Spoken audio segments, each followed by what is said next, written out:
effectivement xaalis bi nga xamante ne mi ngi ci réew mi nit ñi di ko jël di ko yóbbu fu leen neex xëy na am na pays yoo xamante ne amuñu ak ñoom yooyu accord donc jàpp naa ni CENTIF c'est très important parce que quand même la transparence est une exigence citoyenne de redevabilité citoyen yi bis bu nekk amul benn citoyen ak foo munti bokk nga bokk APR nga bokk PASTEF nga bokk feneen ak feneen bëgg nga effectivement ñu leeral koom-koomu réew mi fi muy dugg moo tax tous les partis politiques d'opposition ci seen campagne dañ aspect boobu dañ koy wax bu baax dañuy wax effectivement il y a de l'argent qui a été volé bu ñu ñëwee ci nguur gi dinañ def lii dinañ def là mais li ñu war a njëkk a wax après les assises de la justice ay recommandations juddu na fa mais li ñu war a njëkk a wax mooy comment une information aussi importante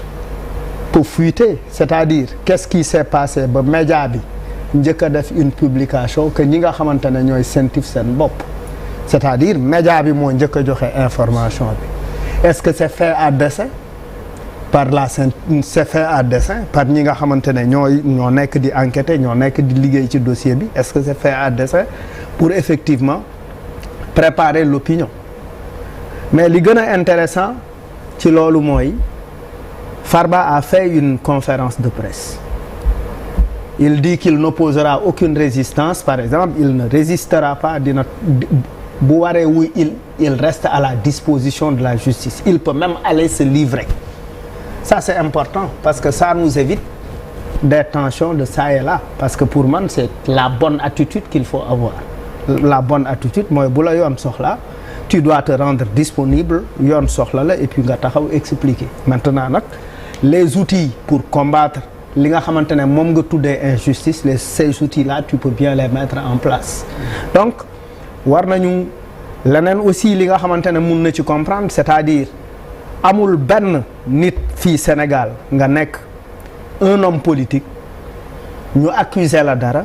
nga taxaw ne effectivement liñ ma toujours les gens disent c'est de la politique c'est arrivé à Ousmane Sonko sur l'affaire Adji Sarr c'est arrivé à ñeneen ak ñeneen sur d'autres affaires c'est-à-dire on est en train de répéter les mêmes procédés c'est-à-dire il y a le discours de l'opposant il y a le discours effectivement du tenant du pouvoir qui dit que moi je le fais pour de la transparence et de l'autre côté l'autre dit man dañ ma topp dañ ma sonal mais dafa am lu jar a retenir qu'est-ce qui li Ousmane Sonko di wax pendant les campagnes sur beaucoup de questions pendant la campagne il a dit des choses yoo xamante ne aujourd'hui dañu nekk di ko gis par exemple il avait annoncé à Agnam que Farba effectivement yow dootoo talati campagne il l'a dit et les mots sont là maintenant est-ce que c'est une simple coïncidence wala affaire la bu am de toute façon les Sénégalais dëkk la boo xamante ne nit ñi ils ont besoin que les choses se disent très très clairement ñu am ci benn affaire bu am solo maintenant nag il y a ce qu'on appelle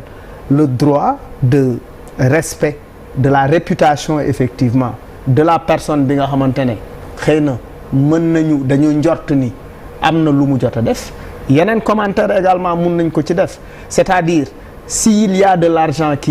que Farba a reçu par virement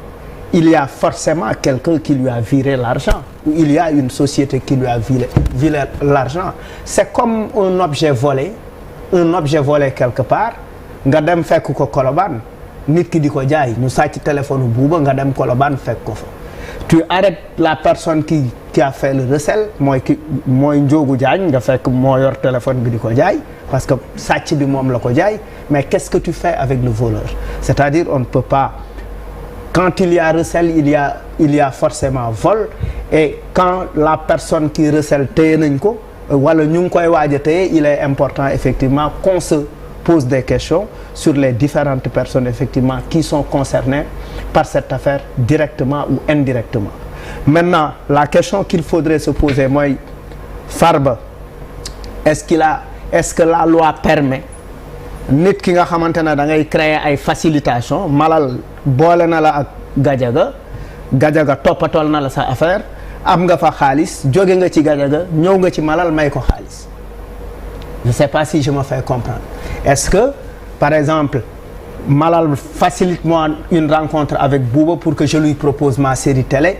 Oui, Bouba me trouver ce rendez-vous.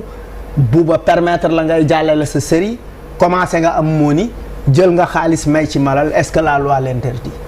Donc man pour le moment c'est les commentaires que je pouvais faire autour de ça.